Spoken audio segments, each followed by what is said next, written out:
நம்ம இப்ப பார்க்க போற மருத்துவம் மூலிகை மருத்துவம். இதுல சர்க்கரைக்கான மருத்துவம். இன்னைக்கு சர்க்கரைன்னு பார்த்தா எல்லாருக்குமே இன்னைக்கு சர்க்கரை இருக்கு.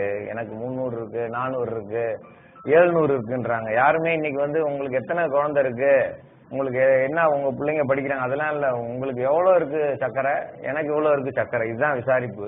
இதுதான் நம்மளுடைய முன்னேற்றம்னு சொல்லிக்கிட்டு இருக்கோம். நம்ம சாப்பிடுற சாப்பாடு எதுவுமே சரியில்லை. முதல்ல நம்ம முன்னோர்கள் சாப்பிட்டாங்க, அவங்க எல்லாம் திடகாத்தியமா இருந்தாங்க. இன்னைக்கு யாருமே சரியில்லை. அவங்க சாப்பிடுற சாப்பாடே சரி கிடையாது. அது ஒரு சாப்பாடே கிடையாது. வெறும் சக்கையை சாப்பிடுறாங்க. சக்கையை சாப்பிடறதால சத்தே இல்லாம போயிடுது. சத்து இல்லைன்னு அது சக்கரைன்றாங்க.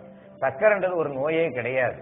ஏன் 3 நேரமும் கூட நான் அல்வா சாப்பிடுறேன், ஒன்னு சர்க்கரை ஏற சொல்லுங்க, ஒன்னும் ஏறாது. ஏன்னா 3 நேரம் நாங்க இயற்கை உணவு சாப்பிடுறோம். இயற்கை உணவு சாப்பிடுறவங்களுக்கு எதுவுமே இது பண்ணாது.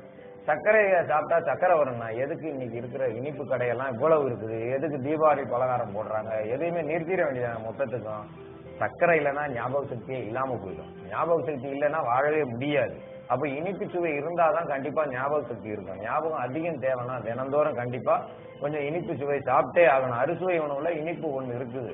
அந்த இனிப்பே சாப்பிடக்கூடாது. சர்க்கரை என்ன அது கிடையாது. இவங்க சரியா சாப்பிடாம காலையில சாப்பிட்டு ஒரு 11 மணிக்கெல்லாம் பசி எடுத்துரும். கேட்டா அவங்களுக்கு சர்க்கரையுடைய அளவு குடிச்சு, அதனாலதான் இந்த மாதிரி பசிக்குது, நீங்க 5 நேரமா சாப்பிடுங்கன்னுவாங்க.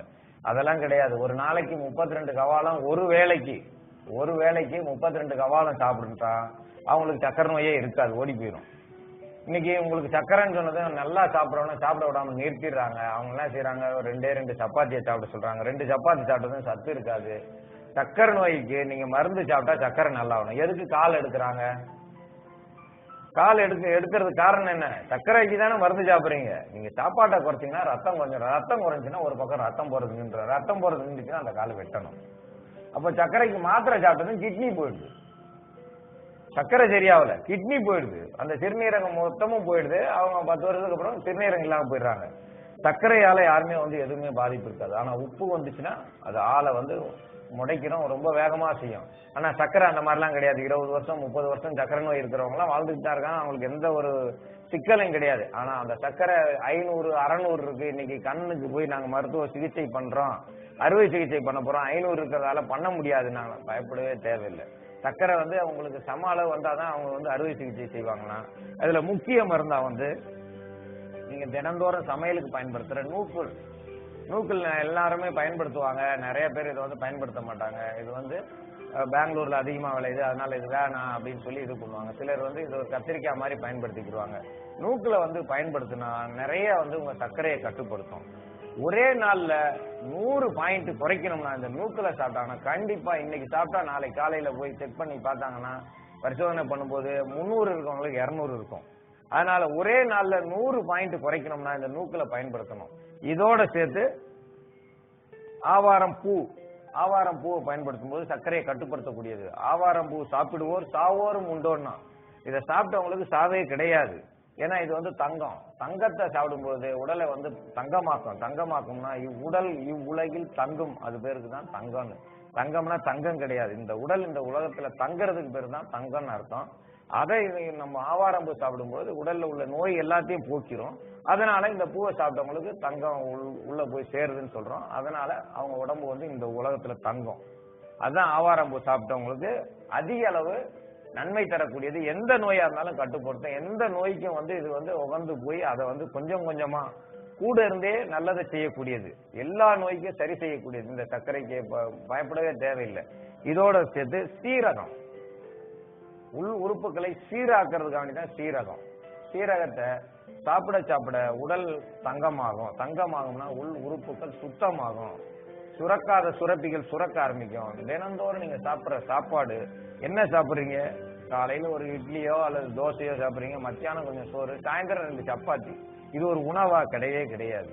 இன்னைக்கு நான் வரகரிசி சோறு சாப்பிட்டேன், மத்தியானம் நெல்லு சோறு சாப்பிட்டோம், இரவுல கேப்பக்களி சாப்பிட்டோம், மறுநாள் பாத்தீங்கன்னா கடலை அவிச்சு கொடுத்துருப்பாங்க, இல்லைன்னா பாசி பருப்பை முளப்பு கட்டி கொடுத்தாங்க. இதெல்லாம் கிராமத்துல நடைமுறையில் இருந்தது. அதனால அவங்களுக்கு 16 குழந்தை பிறந்துச்சு. இன்னைக்கு இங்க நகரத்துல யாருக்குமே குழந்தையே கிடையாது. நீ பிறக்க போறதும் கிடையாது. ஏன்னா மலட்டு கோழி மலட்டு முட்டை சாப்பிடுறாங்க. இதனால குழந்தை பிறக்கிற பாக்கியம் குறைஞ்சிரும். அது இல்லாம சர்க்கரை வந்துச்சுன்னா அதுக்கப்புறம் குழந்தைய பிறக்காது. அதனால சர்க்கரை நோய் வந்துச்சுன்னா குழந்தை பிறக்க பாக்கியம் இல்லாம போயிடும். அணுக்கள் எல்லாம் இறந்துரும். அதுல இருந்து மீளணும்னா பாக்கு. நம்ம வந்து களிப்பாக்குன்னு சொல்றோம். இந்த பாக்கை வந்து இப்ப எல்லாரும் மறந்துட்டாங்க. இன்னைக்கு எல்லாமே வேற போதை பாக்குல தான் இருக்காங்க. அதெல்லாம் பயன்படுத்தாம நம்ம முன்னோர்கள் சாப்பிட்ட இந்த களிப்பாக்கை பயன்படுத்தணும்னா நிறைய வந்து சத்துக்கள் இருக்கு. இதுல வந்து துவர்ப்பு தன்மை அதிகமா இருக்கும். உள் உறுப்புகளை வந்து சரி செய்யக்கூடியது, சர்க்கரையை கட்டுப்படுத்தக்கூடியது. இது எல்லாம் சேர்ந்த கலவைய நம்ம மருந்தா பயன்படுத்தும் போது ஒரே நாள்ல 100 பாயிண்ட் அவங்க கொடுக்குற அந்த 300 400ன்றாங்களா, அதுல 100 பாயிண்ட குறைக்கிறதுக்கான மருத்துவத்தை இப்ப நம்ம பார்க்க போறோம்.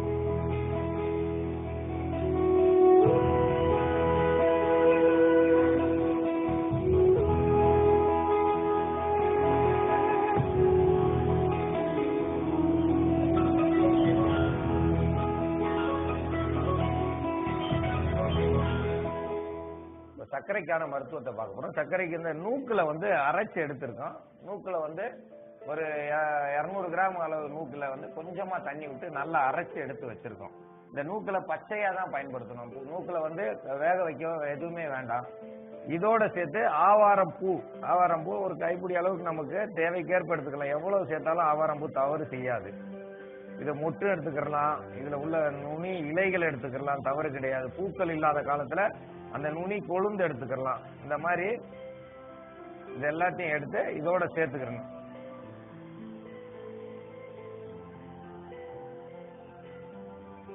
இது கூட கொஞ்சம் சீரகம், 1 ஸ்பூன் அளவுக்கு, உங்க கரண்டி அளவுக்கு சீரகம்.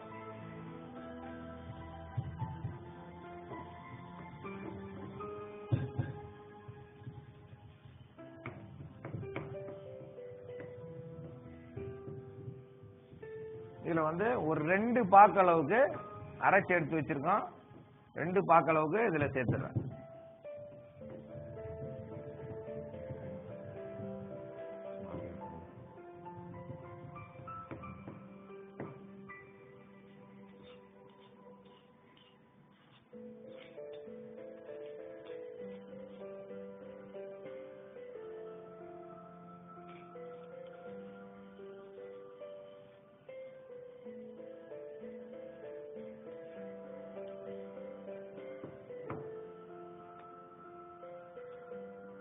இதுல வந்து ஆவாரம்பூ ஒரு கைப்பிடி அளவு சேர்த்திருக்கோம்.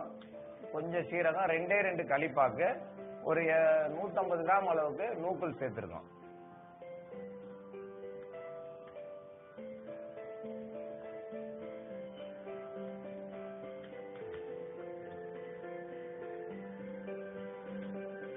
இது அப்படியே ஒரே நேரம் குடிச்சிருக்கோம்.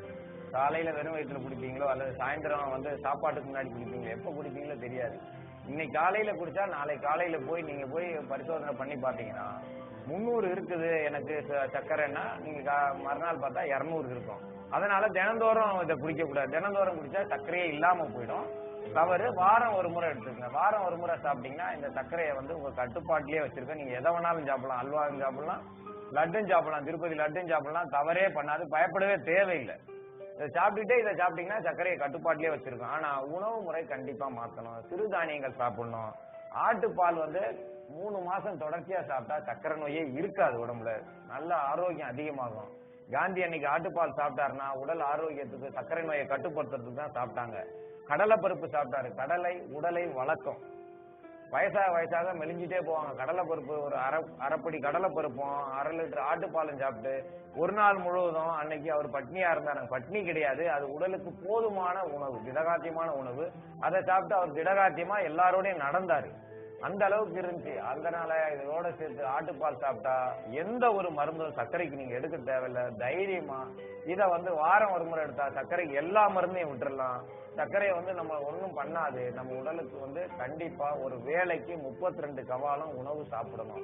அது சிறுதானியம் இருக்கணும், இல்லைன்னா ரசாயன உரம் போடாத உணவுகளா இருக்கணும். இந்த மாதிரி சாப்பிட்டு வந்தாங்கன்னா 3 வேளையும் சோறு சாப்பிட்டா தவறே கிடையாது. 3 வேளையும் சோறு சாப்பிட்டா தப்பு வந்துடும்னா, இன்னைக்கு இருக்கிற ரசாயன அரிசியில வந்து சோறு சாப்பிட்டா கண்டிப்பா தவறு வரும். ரசாயனம் போடாத, மருந்தடிக்காத உணவுகளை 3 வேளை சாப்பிட்டா சர்க்கரை வந்து இருக்கவே இருக்காது. தைரியமா எல்லா வகையான இனிப்பு சுவையும் குழந்தைகளோடு நீங்களும் சேர்ந்து சாப்பிடலாம். அன்னைக்கு பெரியவங்களும் குழந்தைங்களும் சமம்னு சொன்னாங்கன்னா, குழந்தை அதிகமா இனிப்பு சாப்பிடும், பெரியவங்க இனிப்பு சாப்பிடும். சாதாரணமா எங்க அப்பாவுக்குலாம் 1 கிலோ ஸ்வீட் வந்து பத்தாது. 1 கிலோ இனிப்பு சுவையை வாங்கிட்டு போய் என்ன பலகாரம் கொடுத்தாலும் கடவா பல்லுக்கு வாங்கிட்டு வந்து கொடுத்துருக்கேடா, இன்னும் சாப்பிடறதுக்கு வாங்கிட்டு வந்து 1 கிலோ ஒரு சர்வசாதாரணமா சாப்பிட்டு அடுத்த ஆளுக்கு இல்லாம வச்சிருப்பாரு. பார்த்தா அங்க அவருக்கு ஒண்ணுமே கிடையாது, சர்க்கரையும் கிடையாது, ஒண்ணும் கிடையாது. ஏன்னா இன்னைக்கு மருத்துவமனையில கூட்டு போய் உங்களை பயமுறுத்தி உங்களுக்கு சர்க்கரை இருக்கு, ஒரு திடகாத்தியமான ஆளுக்கு சர்க்கரை இருக்குன்னு சொன்னா சாப்பிட மாட்டாங்க. குறிப்பிட்ட நாளுக்கு மேல அவங்களுக்கு ஒரு காலம் எடுத்துருவாங்க. ஏன்? வயலுக்கு தண்ணி பாய்ச்சறோம், தண்ணி பாய்ச்சும் போது கிணத்துல தண்ணி இல்லைன்னா ஒரு பக்கத்து நிலத்தை போட்டுட்டு ஒரு பக்கத்துக்கு பாய்ச்சறோம். அதே மாதிரி உடல் வந்து ஒரு பக்கத்தை வந்து அதுவா போட்டுரும், இந்த பக்கம் உனக்கு தேவையில்லைன்னு போட்டுரும்.